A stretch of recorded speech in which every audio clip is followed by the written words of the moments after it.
Hello, I'm Robin Gibson, and this is your Harvard House Money Morsel.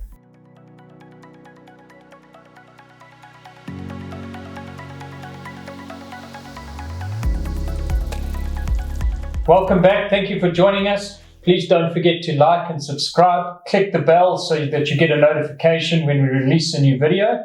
I'm sitting today with Michael Porter, Chief Investment Officer of Harvard House. Welcome, Michael. Morning. Thanks for joining us. We've seen this week that our president has made a great announcement. And some time ago, Michael, you made the comment that the best thing for load shedding is load shedding. So can you maybe just expound a little bit on what our president announced and kind of how that feeds into the investment case for South Africa and how we're seeing it as an investment house? Sure. Thanks, Robin. Yeah, listen, Monday night was very exciting. Luckily, we weren't sitting in the dark on Monday night. We actually had electricity to watch the announcement on TV. It was, it's been a couple of weeks coming, but it was a far-reaching announcement. Cyril promised reforms on electricity. I think what he delivered was way in excess of what people were expecting. And maybe the reason why it took a couple of weeks longer was the scale of the reforms or the breadth of the reforms and the amount of consensus that was required to actually get them over the line, put a thing. Yeah. But I think the key ones really are, for a start, is that you've got rid of that, last year they raised the threshold for, own generation from 1 megawatt to 100 megawatts. They've now got rid of that cap completely, so you can go and build a plant as big as you want. Secondly is that if you've built solar on top of your roof, not applying to residential customers yet, but to commercial and industrial companies, customers, you can sell that electricity back into the grid, not just use what you use, but you can sell the surplus back. Thirdly, removing some of the red tape in terms of the localization requirements. So you have to have 30% local requirement to build your power plant. Getting rid of that. So taking away some of the practical obstacles that are actually, it's one thing to sort of change the regulation a little bit. It's the other thing to actually practically say to people, why aren't you going and building your power plant? Well, these are all the reasons that I can't yet do it, And so a lot of those have been addressed. And even down to the point where the rules for Eskom to procure spare parts and things has been relaxed. So hopefully that doesn't lead to an increase in corruption, because some of those rules were designed to try and centralize everything through the Treasury, but to make Eskom more flexible. They've even set up a special task team within the police and the Hawks to look at corruption within Eskom and the fact that Eskom's getting rocks instead of coal and all that kind of stuff, So they're pretty far-reaching. Listen, in terms of what it means for the country, I think it's really exciting.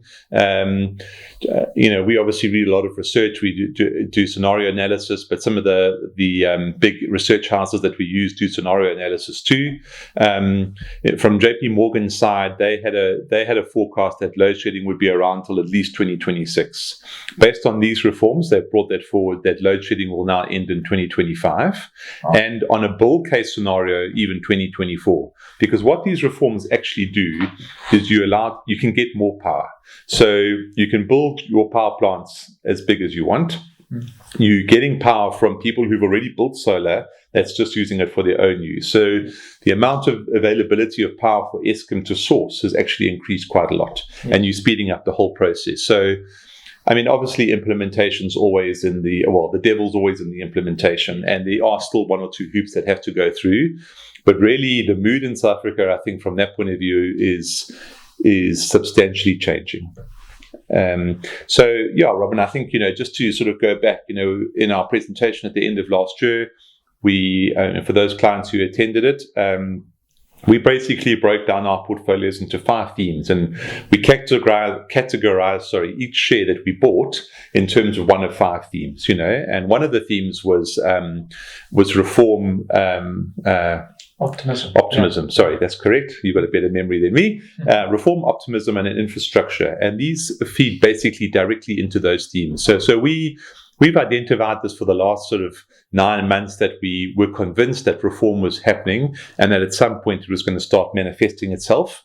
Well, finally, maybe that optimism is being rewarded or justified or whatever you want to say. And we really are starting to see the snowball roll down the hill. So listen, there is still stuff that has to flow out, but essentially, from a whole South African point of view, if you get these reforms coming through, I think it's going to spark a lot more confidence that other reforms are going to follow suit as well, because these are so key to really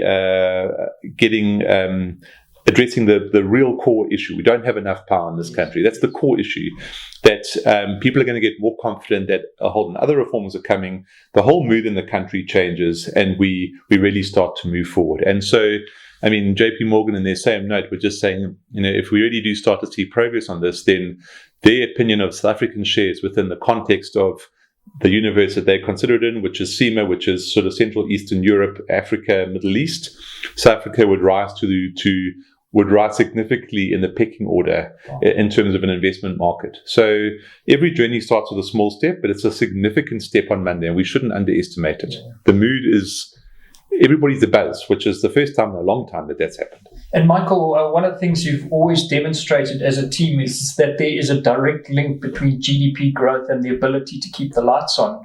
So this would be a big boost to the potential for GDP growth, wouldn't it? Yeah. So listen, I mean, the next year or two, we're probably still going to have load shedding. And so, as the man on the street, you might say, oh, well, you have all these reforms and nothing changes. You do have to recognize that it's still going to take some time for these things to get built.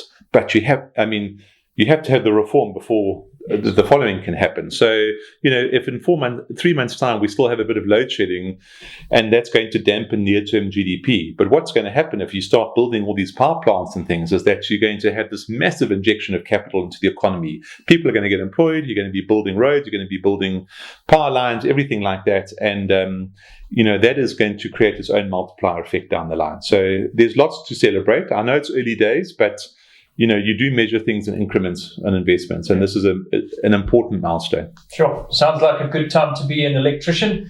We're really glad that you joined us. Michael, thank you for your time, and we'll see you next time. Bye-bye.